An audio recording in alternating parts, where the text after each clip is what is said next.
kumukulo na po ang ating pinainit na tubig sa rice cooker. Kasi po naubusan tayo ng gasol. So, sa rice cooker po muna natin lulutuin ang ating ulam.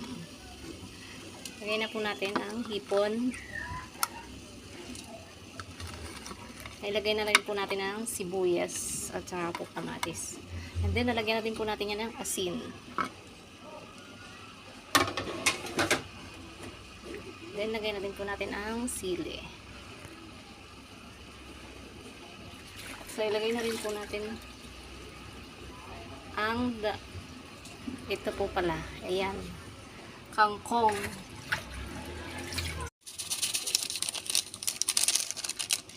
Lagay na po natin ang nor sinigang dahil kumukulo na po siya at malambot na rin po.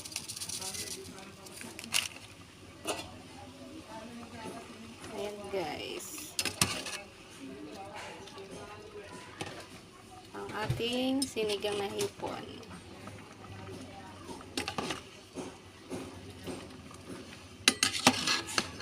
Mas marami po dyan ay gulay.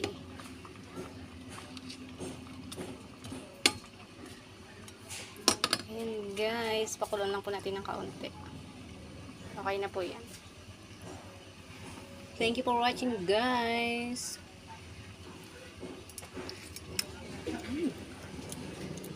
Sarap, asim kilin.